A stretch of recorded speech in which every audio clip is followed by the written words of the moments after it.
semua, saya Fari dan sekarang saya akan menjelaskan sedikit tentang berita hoaks terhadap vaksin.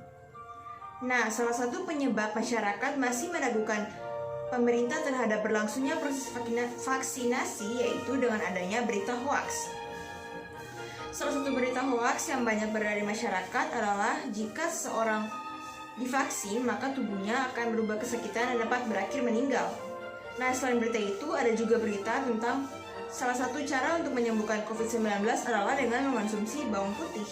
Banyak masyarakat yang percaya kepada berita itu dikarenakan masih kurangnya edukasi ataupun penelitian terhadap dari mana berita itu muncul.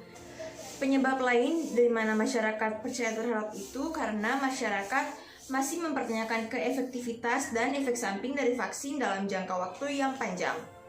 Berita-berita hoaks ini direspon dengan cepat oleh Kementerian Kesehatan Indonesia dan juga Biro Komunikasi dan Pelayanan Masyarakat. Pemerintah mengklaim bahwa Kemenkes telah melakukan edukasi hingga penguatan literasi terkait isu kesehatan. Mereka juga telah mengupayakan terbaik untuk menghapus hoaks dari berbagai sumber internet yang ada. Manfaat vaksin apa sih?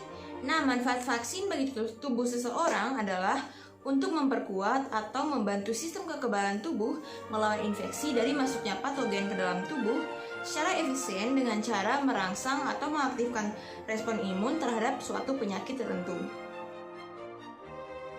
Dampak vaksin ada dua, yang pertama dampak positif dan juga dampak negatif. Nah, dampak positif yaitu vaksin dapat merangsang respon imun tubuh seseorang dan membuatnya kebal terhadap suatu penyakit, melindungi tubuh dari penyakit yang melemahkan bahkan sampai menahan jiwa. Selain itu, vaksin juga dapat mengurangi reaksi alergi yang ditimbulkan. Nah, dengan adanya vaksin COVID-19 diharapkan dapat mengurangi jumlah angka penyebaran COVID-19.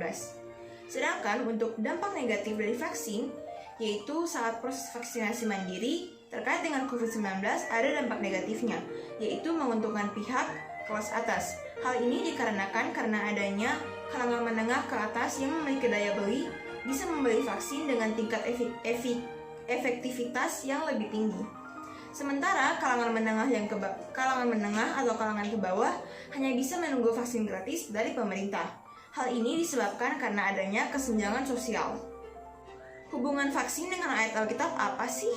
Nah, pertama-tama kita baca dulu Ibrani 13 ayat 5b. Janganlah kamu menjadi hamba uang dan cukuplah dirimu dengan apa yang ada padamu. Karena Allah telah berfirman, aku sekali-kali tidak akan membiarkan engkau dan aku sekali-kali tidak akan meninggalkan engkau. Ayat di atas menjelaskan bahwa dalam kenyataan yang kita hadapi, yaitu dengan adanya pandemi COVID-19, kita tidak boleh mengabaikan jaminan janji Tuhan, yaitu bahwa Ia selalu menyertai kita dan tidak meninggalkan kita di masa-masa yang sulit.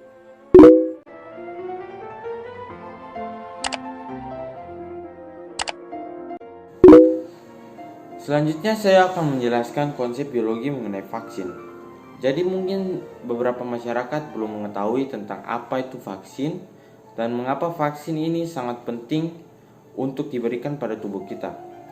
Jadi vaksin itu merupakan zat atau substansi dari virus tertentu. Jadi zat dari virus tertentu diambil dan juga dimasukkan ke dalam tubuh kita untuk membantu tubuh kita untuk memproduksi antibodi. Nah, gimana kerjanya? Gimana cara kerja vaksinasi ini saat disuntikan dalam tubuh kita? Jadi menurut Badan Inovasi Nasional dan juga Kementerian Riset dan Teknologi, vaksin itu diberikan untuk melatih tubuh kita. Dengan cara melatih itu karena sel-sel dalam tubuh kita itu sebenarnya memiliki memori untuk mengingat tentang apa yang kita konsumsi sehari-hari. Jadi kerjanya vaksinasi itu dengan mengambil bagian atau zat-zat tertentu dari virus dan kemudian disuntikan ke dalam tubuh kita. Dalam halnya kita membahas tentang virus COVID-19, maka cara kerjanya adalah kita mengambil zat dari virus corona tersebut dan kemudian disuntikan ke dalam tubuh kita. Namun virus yang disuntikan tersebut harus dilemahkan terlebih dahulu. Setelah disuntikan ke dalam tubuh kita, maka zat-zat tersebut akan menjadi pemicu bagi sistem imun dalam tubuh kita untuk memberikan pengalaman bagi tubuh kita untuk melawan virus tersebut. Nah, mikroba akan terkandung dalam zat tersebut. Mikroba dari vaksin tersebut akan berperan sebagai yang namanya antigen. Antigen ini yang berfungsi untuk merangsang sistem imun tubuh agar menghasilkan antibodi yang bisa melawan penyakit tertentu. Dalam hal ini kita membahas tentang penyakit atau virus COVID-19. Nah, tujuannya dari vaksinasi ini apa? Tujuannya adalah ketika kita sedang keluar beraktivitas, terus secara tidak sengaja kita terpapar dari virus COVID-19, maka tubuh kita bisa segera memproduksi limfosit atau seperti yang tadi saya bilang antibodi yang kemudian diproduksi, dan kemudian antibodi itu akan menyerang virus tersebut. Jadi antibodi yang di dalam tubuh kita karena sudah terbiasa, maka akan menyerang virus tersebut secara otomatis. Nah, selama ini masih banyak masyarakat yang beranggapan bahwa vaksin dan imunisasi itu merupakan hal yang sama. Namun sebenarnya tidak. Meskipun fungsinya sebenarnya sama, tapi sebenarnya memiliki sedikit perbedaan. Jadi vaksin itu berfungsi untuk meningkatkan daya tahan tubuh pada penyakit tertentu seperti vaksin COVID-19 maupun vaksin flu tertentu. Nah, sedangkan imunisasi adalah kegiatan untuk meningkatkan daya tahan tubuh dengan cara memberikan vaksin. Kekebalan tubuh terhadap penyakit tergantung dari vaksin yang diberikan.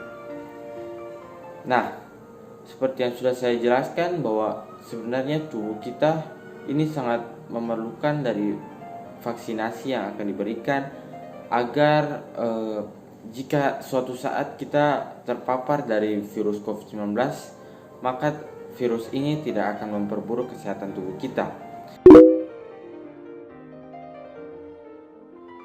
Tunggu apa lagi? Mari kita membantu Indonesia memajukan kesehatannya dengan cara memvaksinasi tubuh kita. Sama-sama kita bangun Indonesia untuk menjadi normal kembali.